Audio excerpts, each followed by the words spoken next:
안녕하세요. 당뇨 전 단계를 탈출한 20대입니다. 제가 오늘 이렇게 영상을 켜게 된 이유는 제가 어떤 방식으로 당뇨 전 단계를 탈출했는지를 공유해주고 싶어서요. 제가 당뇨 전 단계를 처음 알게 되었던 시기는 바로 18살 고등학교 2학년 때였습니다. 매우 어린 나이잖아요. 그렇기 때문에 제가 뭐 당뇨랑 이렇게 연관이 있을 거라고 생각해 본 적이 단 한 번도 없었는데 알고 보니까 저도 어린 나이와 상관없이 당뇨 전 단계였더라고요. 사실 저희 어머니도 그렇고 저희 어머니 외가 식구들 전부 다가 최소 10년, 20년, 길게는 30년까지 당뇨를 알아온 어떻게 보면 당뇨 집안이라고 할 수 있는 그런 상황이었습니다. 그렇기 때문에 저에게도 당뇨가 찾아올 확률이 매우 높은 상태였던 거죠.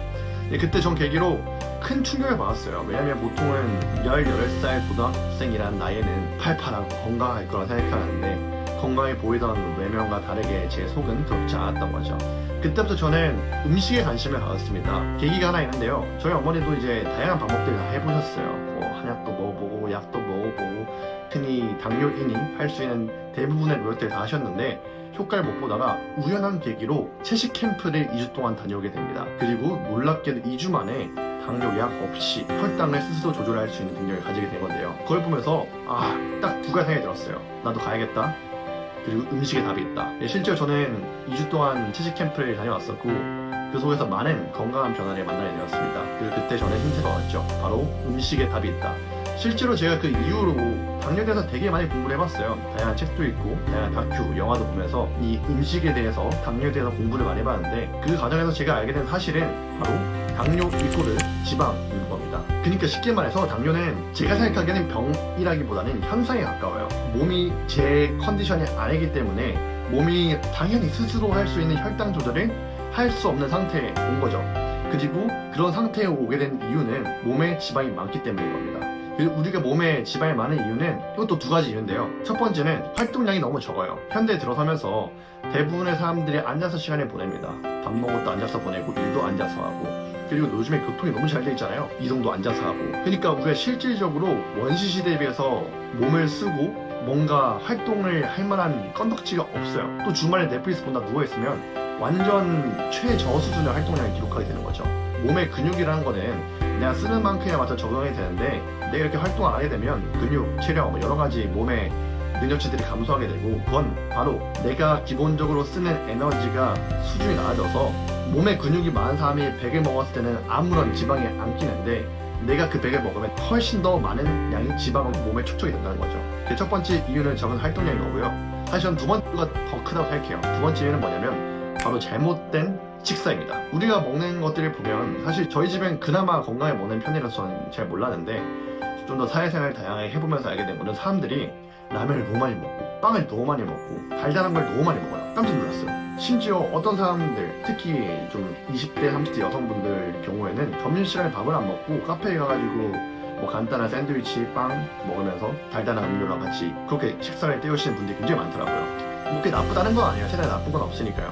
근데 이제 이런 식단을 반복했을 때 생길 수 있는 문제는 몸이 정상적으로 건강하게 굴러가기 위해서 필요한 영양소를 섭취하기 힘들다는 단점이 있고 그 플러스 알파로 너무 맛에만 치중된 음식을 먹으면 섬유질은 없고 당이 많기 때문에 몸에서 직접적으로 당이 올라가요. 이 몸에 같은 경우에는 일정 수준의 혈당이 올라가면 그거를 지방으로 바꿔가지고 몸을 저장합니다. 그게 몸의 시스템인데 자연스럽게 몸에 지방이 쌓일 수밖에 없는 거죠. 그래서 식사량이 많지 않아도 달달한 간식, 디저트, 빵 이런 걸 많이 먹는 사람들은 마른 비만이라고 하죠. 겉으로 보기엔 체형이 말랐는데 아랫배 쪽에 뱃살이 많이 끼는 약간 과거의 저처럼 그런 스타일이 되게 쉽습니다. 그래서 겉으로 보기엔 건강해 보이는데 실제로 곡물 혈당 수치는 높을 수 있는 상황인 거죠. 그래서 제가 이 두 가지 원인을 알게 된 후부터는 바꾼 습관이 하나 있는데 그건 바로 하루에 400g 정도 되는 과일 야채를 매일 꾸준히 먹는다.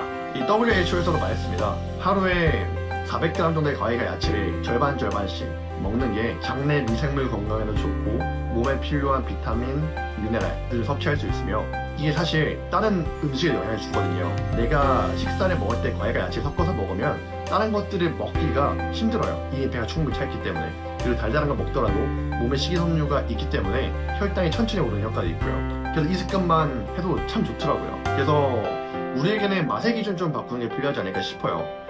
전 지구 역사상 가장 달달한 시대에 살고 있다 생각해요. 밖에서 먹는 음식들이 너무 다니까요. 그래서 이제는 그 역치가 너무 높아서 그 달달한 게 아닌 원래 기본 수준의 음식을 먹으면 맛을 잘 못 느끼는 굉장히 아이러니한 상황이 온 거죠. 이런 상황에서는 오히려 한 번에 역치를 낮추려고 하기보다는 점진적으로 레벨 10 정도의 당도를 즐겼다면 9, 8, 7, 6 조금씩 줄여가면서 내 기존의 입맛을 회복하는 게 필요하고, 그런 식으로 내가 평상시에 먹는 음식의 100%가 뭐 가공식품, 빵, 디저트 달달한 거였다면 10%는 과일야채, 20%는 과일야채, 30%는 과일야채, 그런 식으로 비율을 늘려가면서 우리가 먹는 음식이 사실은 뭐 행복하려고 먹는 것도 있지만 결국은 건강해져서 먹는 게 음식의 본질이잖아요. 그래서 그 본질에 가까워지면서 우리가 당뇨를 넘어설 수 있지 않을까 싶고요. 그리고 오늘의 결론은 당뇨라는 게 그렇게 특별한 게 아니다라는 말도 드리고 싶어요. 1형과 다르게 대부분이 가지고 있는 2형 당뇨는 특별한 병이 있다라고 보기보다는 내 몸의 컨디션이 제대로 되어 있지 않기 때문에 혈당 조절을 못하고 있는 것 뿐이고,